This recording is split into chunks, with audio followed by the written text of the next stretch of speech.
नमस्कार दोस्तों, कैसे हो आप? आपका बहुत बहुत स्वागत हमारे अपने रेडियन गवर्नमेंट एग्जाम्स के अंदर। तो आपके लिए यूपी पुलिस और एसएससी जीडी कांस्टेबल के लिए बहुत बेहतरीन क्लास मिलने वाली है। तो प्यारे बच्चों, आप क्लास को जल्दी से जल्दी ज्वाइन करें। बेहतरीन क्वेश्चन के साथ आपको क्लास मिल रही है। तो प्यारे बच्चों, स्क्रीन बोर्ड पर टाइम वेस्ट ना करते हुए स्क्रीन बोर्ड पर पहला क्वेश्चन आपके लिए। विश्व में ऊन का सर्वाधिक उत्पादन करने वाला देश कौन सा है? विश्व में ऊन का सर्वाधिक उत्पादन करने वाला देश कौन सा है? तो प्यारे बच्चों, आपका आंसर क्या आएगा? जिसमें आपके लिए चार ऑप्शन यहाँ पर दिए गए हैं। चार ऑप्शन रसिया, ऑस्ट्रेलिया, न्यूजीलैंड या अर्जेंटीना। तो आंसर लगा दीजिए प्यारे बच्चों, आंसर क्या आएगा? रसिया, रसिया, ऑस्ट्रेलिया, न्यूजीलैंड और अर्जेंटीना, बताइए। ऊन के उत्पादन में नंबर वन जो कंट्री है यहाँ पर ऑस्ट्रेलिया। बी ऑप्शन बिल्कुल राइट, बी ऑप्शन बिल्कुल राइट। न्यूजीलैंड की राजधानी वेलिंगटन। न्यूजीलैंड की राजधानी क्या है प्यारे बच्चों? वेलिंगटन है, लिख सकते हो आप वेलिंगटन, वेलिंगटन। और अर्जेंटीना की राजधानी ब्यूनस आयर्स। अर्जेंटीना की राजधानी Buenos Aires, Buenos Aires.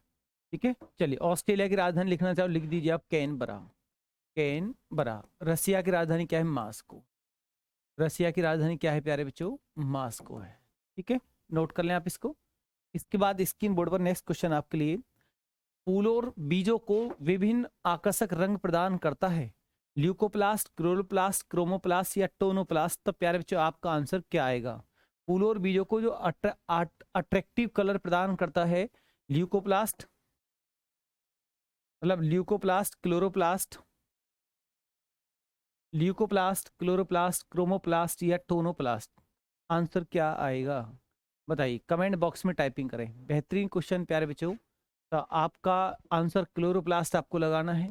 Chloroplast के अंदर ही क्या होते हैं? क्लोरोफिल होते हैं। क्लोरोप्लास्ट के अंदर क्लोरोफिल पिगमेंट पाया जाता है। सभी जो पौधे हरे होते हैं उन सभी के अंदर क्लोरोफिल वर्णक, मतलब वर्णक पाया जाता है। वर्णक मतलब पिगमेंट पाया जाता है। क्लोरोफिल में मैग्नीशियम धातु पाई जाती है। एमजी धातु इसके अंदर पाई जाती है। पौधे इसकी उपस्थिति में, क्लोरोफिल की उपस्थिति में पौधे प्रकाश संश्लेषण की क्रिया करते हैं। उपस्थिति में पौधे पौधे प्रकाश संश्लेषण की क्रिया करते हैं। पौधे प्रकाश संश्लेषण, फोटोसिंथेसिस, प्रकाश संश्लेषण की क्रिया करते हैं। प्रकाश संश्लेषण की क्रिया करते हैं। ठीक है, आप इसको नोट करें या इसका स्क्रीनशॉट भी आप कर सकते हैं। चलिए, नेक्स्ट क्वेश्चन स्क्रीन बोर्ड पर आपके लिए।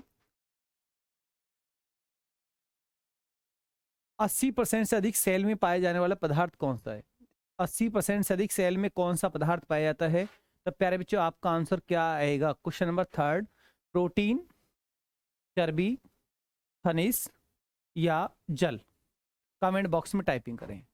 80% से अधिक सेल में पाया जाने वाला पदार्थ कौन सा है? तो आपको पता है कि सेल को हम कोशिका बोलते हैं।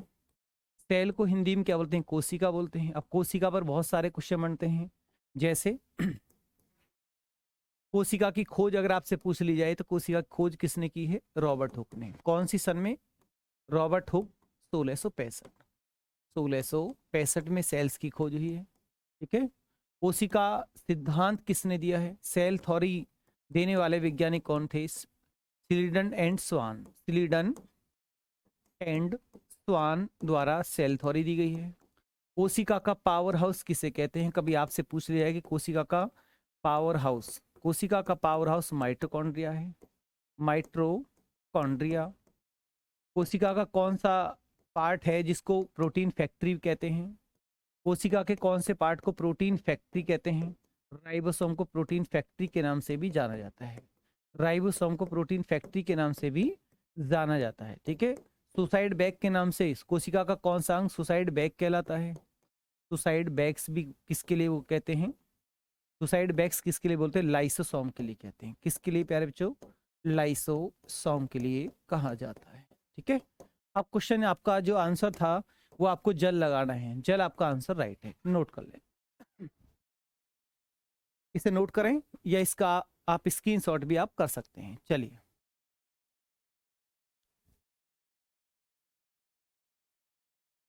इसके बाद नेक्स्ट क्वेश्चन स्क्रीन बोर्ड पर। निम्न में से किस देश को झीलों का देश कहा जाता है? बता दीजिए आप।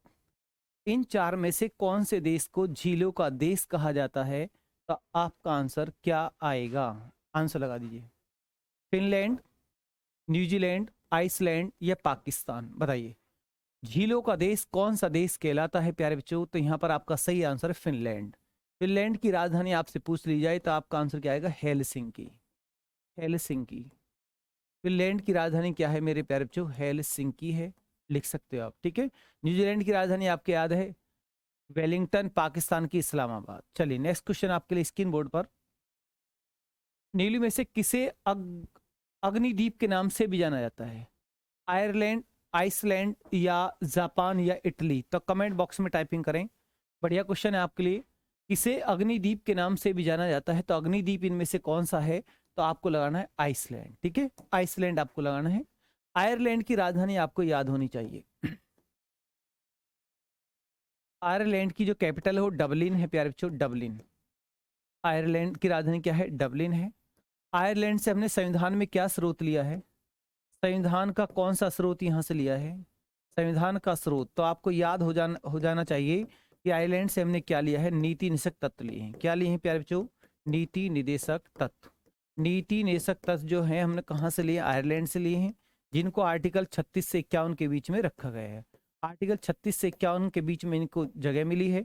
और भाग पूछ ले तो भाग 4 में ये आते हैं, भाग 4 में इनको रखा गया है। तो प्यारे बच्चों आप इसको नोट कर लें या इसका स्क्रीनशॉट भी आप कर सकते हैं। चलिए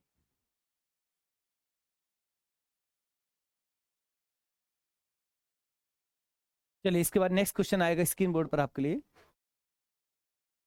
कौन सा देश अर्धरात्रि के सूर्य का देश के उपनाम से जाना जाता है? बहुत अच्छा क्वेश्चन है, आंसर आना चाहिए। अर्धरात्रि के सूर्य का देश मतलब वह कौन सा देश? क्वेश्चन का मतलब ये है कि वह कौन सा देश है जहां पर सूर्य देर रात तक दिखाई पड़ता है, बस ये तो क्वेश्चन है। तो आपका आंसर क्या आएगा? नॉर्वे। नॉर्वे में देर रात तक सूर्य दिखाई पड़ता है, नॉर्वे आपको लगा देना है, ठीक है। नॉर्वे की राजधानी क्या है? ओस्लो। अगर नॉर्वे की कैपिटल लिखना चाहते हो तो राजधानी क्या है प्यारे बच्चों? ओस्लो है। और नॉर्वे की राजधानी ओस्लो से शांति नोबेल अवार्ड दिया जाता है। शांति नोबेल अवार्ड जारी, शांति नोबेल अवार्ड जारी, ठीक है, लिख सकते हो आप। स्वीडन की राजधानी क्या है? स्टॉकहोम है। स्वीडन की राजधानी क्या है प्यारे बच्चों? स्टॉकहोम है, स्टॉकहोम। अब नोबेल अवार्ड कितने क्षेत्रों में मिलते हैं? 6 क्षेत्रों में।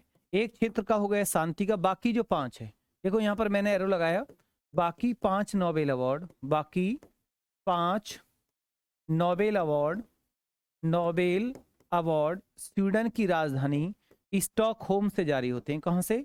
स्वीडन, यहाँ स्वीडन से जारी होते हैं ये अवार्ड, ठीक है। अब देख लीजिए, आप इसको नोट कर लीजिए, बेहतरीन क्वेश्चन होगा आपके लिए, बहुत बहुत स्टैटिक जीके का बहुत बढ़िया क्वेश्चन है। और एग्जाम के अंदर ये क्वेश्चन एग्जाम में बार बार पूछा जाता है, नोट कर लें आप।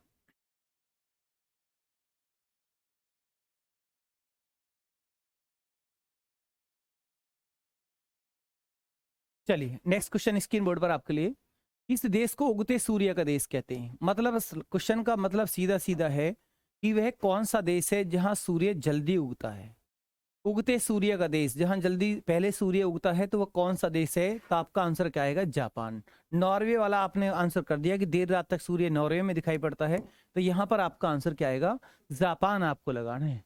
नेक्स्ट क्वेश्चन, चढ़ते सूर्य का देश निम्न में किसको कहा जाता है? मतलब सीधा सीधा है, चढ़ते सूर्य का देश निम्न में किसको कहा जाता है? तो आपका आंसर क्या आएगा? Japan, Norway. तो इसका भी आंसर क्या आएगा? जापान। जापान ही आपको लगा देना है। चलिए नेक्स्ट। प्रोटीन निर्माण का सक्रिय स्थल क्या है? प्रोटीन निर्माण का सक्रिय स्थल क्या है?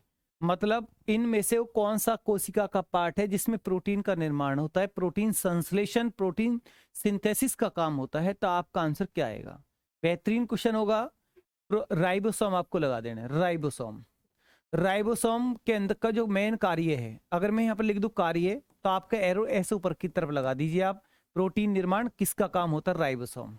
राइबोसोम कितने प्रकार के होते हैं? 2 प्रकार के राइबोसोम होते हैं प्यारे बच्चों, 2 प्रकार के राइबोसोम। एक होते हैं 70S टाइप के राइबोसोम, 70S, और एक होते हैं आपके 80S प्रकार के राइबोसोम।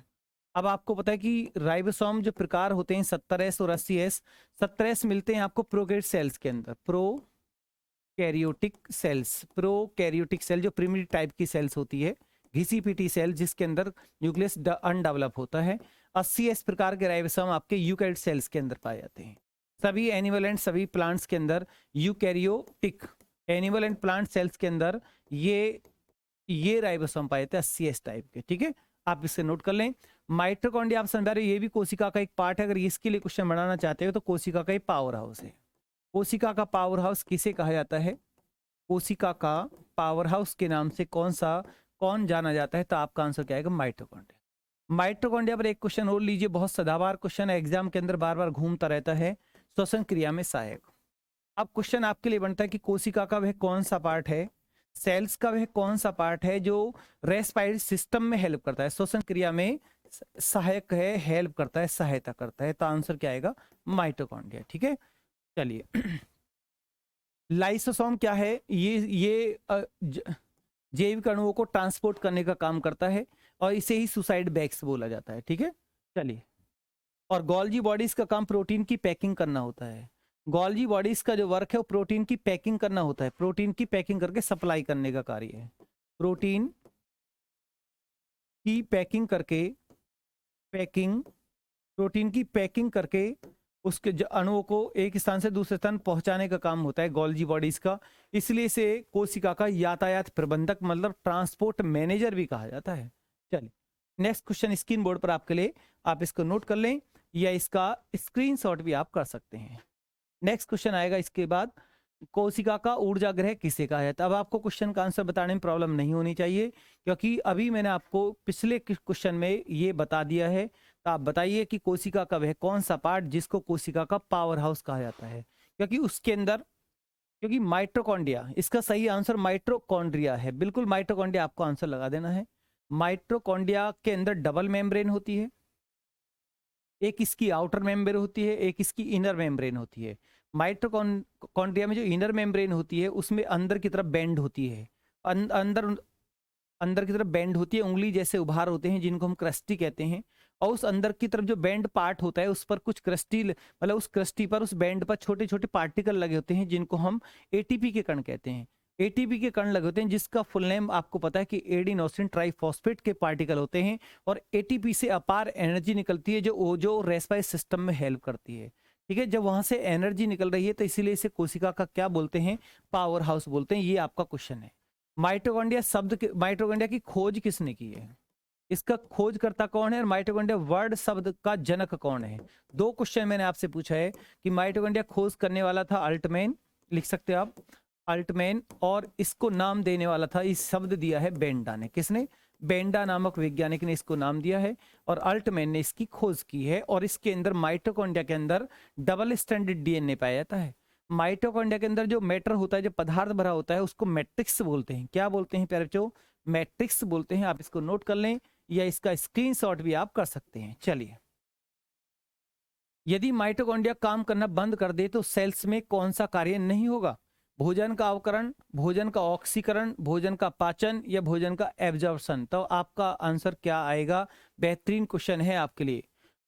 अगर यदि माइटोकॉन्ड्रिया काम करना बंद कर दे तो सेल्स में कौन सा कार्य नहीं होगा? तो ये आपका आंसर है भोजन का ऑक्सीडेशन, ये कार्य नहीं होगा। ठीक है, चलिए नेक्स्ट क्वेश्चन आएगा स्क्रीन बोर्ड पर। किस मुगल बादशाह ने अंग्रेजों से 1.5 लाख रुपए मुआवजे के तौर पर वसूल किए? शाहजहां, औरंगजेब, अकबर या इनमें से कोई नहीं? तो आपका आंसर क्या आएगा? क्वेश्चन नंबर 12 स्क्रीन बोर्ड पर आपके लिए लगा हुआ है। किस मुगल बादशाह ने अंग्रेजों से 1.5 लाख रुपए मुआवजे के तौर पर वसूल किए? तो आंसर आएगा आपका औरंगजेब। क्या आएगा? औरंगजेब, जिसको जिंदा पीर भी कहा जाता है। ठीक है, चलिए next question. Captain Williams Hawkins किस जहाज से भारत पहुंचा था? हेक्टर, ड्रैगन, स्क्वायर या इनमें से कोई नहीं? तो आंसर लगा दीजिए प्यारे बच्चों। इस क्वेश्चन का आंसर क्या आएगा? Sir captain Hawkins. Captain Hawkins 1608 ईस्वी में आया था, जहांगीर के दरबार में आया, सूरत, जहांगीर के दरबार में आया प्रथम अंग्रेज कैप्टन हॉकिंस। पूछा कि कौन से जहाज से आया, तब प्यारे बच्चों आपका आंसर क्या आएगा? मतलब प्रथम अंग्रेज कैप्टन हॉकिंस जहांगीर के दरबार में जब आया तो सूरत, तो किस जहाज से आया था? आपको लगाना है हेक्टर। कौन से जहाज से आया था? हेक्टर जहाज से आया था प्यारे बच्चों। इसके बाद नेक्स्ट क्वेश्चन स्क्रीन बोर्ड पर, सीकरी और आगरा पहुंचने वाला पहला अंग्रेज व्यापारी था? John Mildenhall, sir Thomas Roe, Ralph Fitch या विलियम हॉकिंस। तो आपका आंसर क्या आएगा कमेंट बॉक्स में टाइपिंग कर। क्वेश्चन नंबर 14 आपके लिए बहुत बेहतरीन क्वेश्चन है, रॉल्फ फिच, सी ऑप्शन आपको लगा देना है, रॉल्फ फिच। नेक्स्ट क्वेश्चन, एक द्वीप पर निर्मित भारत का बड़ा नगर है, एक द्वीप पर निर्मित भारत का बड़ा नगर है मुंबई, पोर्ट ब्लेयर, रामेश्वरम या पणजी। तो आपका आंसर कमेंट बॉक्स में टाइपिंग करें, बेहतरीन क्वेश्चन होगा और इसका सही आंसर आपको ए लगाना है, मुंबई। 7 टापुओं का नगर कौन सा कहलाता है? अगर क्वेश्चन आए कभी 7 टापुओं का नगर शहर कौन सा शहर कहलाता है, तो प्यारे बच्चे आपको मुंबई लगाना है, ठीक है। चलिए इसके बाद नेक्स्ट क्वेश्चन, भारत में तंबाकू के प्रचलन का श्रेय किसे जाता है? मतलब सीधा सीधा है कि भारत में तंबाकू की खेती किसकी देन है, क्वेश्चन का मतलब ये है भारत में तंबाकू की खेती किसकी देन है। तो आपका आंसर क्या आएगा, फ्रांसीसी, डच, पुर्तगाली या अंग्रेज। कमेंट बॉक्स में टाइपिंग करें। अच्छा क्वेश्चन है, बहुत बेहतरीन क्वेश्चन है और एग्जाम में क्वेश्चन है कई बार पूछा गया है। तो प्यारे बच्चे इसका सही आंसर है पुर्तगाली। तो पुर्तगाली सबसे पहले भारत में आए हैं। प्रथम पुर्तगाली यात्री वास्को डी गामा 1498 ईस्वी में आया, कालीकट के तट पर उतरा और वो कालीकट के राजा जमोरिन ने उसका स्वागत किया और अब्दुल मानिक नाविक की सहायता से आया। जब वास्को डी गामा यहाँ आया तो मसालों का उसने व्यापार किया, तो उसे मसालों से 60 गुना मुनाफा हुआ। तो दूसरी बार भी वो 1502 में आया। 1498 के बाद जब गया तो उसके बाद वो दूसरी बार कब आया, तो 1502 में आया। तो पुर्तगालियों की देन है तंबाकू की खेती। भारत में प्रिंटिंग प्रेस भी किसकी देन है, पुर्तगालियों की देन है। और यहाँ पर आपका लीची, अंगूर, संतरा, मतलब बहुत सारे कुछ ड्राई फ्रूट्स वगैरह भी सब किसकी देन थे, पुर्तगालियों की देन थे। चलिए नेक्स्ट, जीन्स बने होते हैं, जीन्स किसके बने होते हैं? डीएनए के, आरएनए के, डीएनए आरएनए प्रोटीन के। तो आपका आंसर क्या आएगा, क्वेश्चन नंबर 17 बेहतरीन क्वेश्चन है, जीन्स बने होते हैं। तो आपका आंसर क्या आएगा, मतलब जीन्स इस तरीका से आप लिख सकते हो, जीन किसके बने होते हैं, तो आपका आंसर आएगा डीएनए। मतलब मैं आपको एक क्वेश्चन दूंगा, बिल्कुल समझ में आ जाएगा आपकी में। डीएनए का एक भाग क्या कहलाता है? डीएनए का एक, डीएनए की क्रियात्मक इकाई, आपके लिए क्वेश्चन ऐसे आता है, डीएनए की क्रियात्मक इकाई को हम क्या कहते हैं? कभी क्वेश्चन आए तो आपका आंसर क्या आएगा, या ऐसे आ जाए सीधे सीधे, डीएनए का एक भाग क्या कहलाता है? डीएनए का एक भाग, डीएनए का एक भाग क्या कहलाता है? तो आपका आंसर क्या आएगा? दोनों क्वेश्चनों के आंसर ही क्या आएंगे, जीन आपको इस तरह से लगा देना है, ठीक है, जीन, ठीक है। अब क्वेश्चन कभी आए कि जीन अपना में है क्या, अगर क्वेश्चन सीधा ही आ जाए कि जीन क्या है, जीन एक प्रोटीन है, जीन एक प्रोटीन है जिसका जो हमारा क्या है, आनुवंशिक लक्षण है।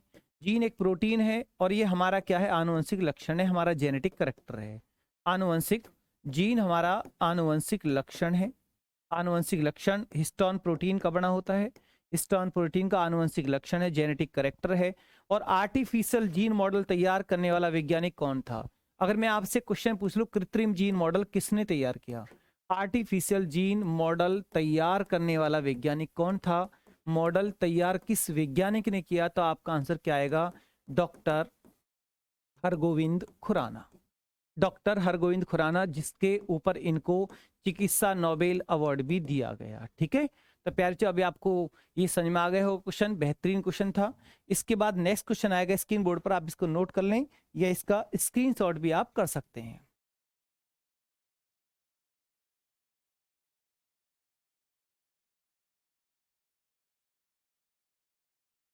चलिए, आलू में ब्लैक हार्ट का कारक कौन है? तांबे की कमी से, ऑक्सीजन की कमी से, पोटेशियम की कमी से, या इनमें से कोई नहीं। तो आपका आंसर क्या आएगा बताइए। आपका ऑक्सीजन की कमी, ब्लैक हार्ट जो बीमारी होती है ऑक्सीजन की कमी से होती है आलू के अंदर। नेक्स्ट क्वेश्चन, चाय में लाल रस्ट किसके कारण होता है? जीवाणु के कारण, विषाणु, हरे शैवाल या कवक। तो प्यारे बच्चों आपका आंसर क्या आएगा, क्वेश्चन नंबर 19 हरे शैवाल आपको लगा देने हैं, ये सी ऑप्शन बिल्कुल आपका राइट है। नेक्स्ट क्वेश्चन, बौने पौधे को किसके अनुप्रयोग से लंबा किया जा सकता है? जिब्रेलिंस या ऑक्सिन या साइटोकिनिन या डॉर्मिन। तो आपका आंसर क्या है, क्वेश्चन नंबर 20 है और ये आज की क्लास का लास्ट क्वेश्चन है। बौने पौधे को, मतलब बौना पौधा मतलब ड्वार्फ प्लांट, ड्वार्फ प्लांट को लॉन्ग ड्वार्फ या डोमिनेंसी मतलब लंबा पौधा, टॉल प्लांट कैसे किया जा सकता है, किसके मेथड से, किसके अनुप्रयोग से? तो यहाँ पर आपका आंसर सी ऑप्शन, साइटोकिनिन के अनुप्रयोग से इस ड्वार्फ प्लांट को लॉन्ग प्लांट किया जा सकता है। तो ये आपके लिए लास्ट क्वेश्चन था। टॉप 20 क्लास मैंने आपको दी। तो प्यारे बच्चों आज की क्लास आपको कैसी लगी क्लास अगर आपको अच्छी लगती है तो क्लास को आप लाइक एंड शेयर जरूर करें। तो प्यारे बच्चों, मिलते हैं अब नेक्स्ट क्लास के साथ। धन्यवाद। Good night.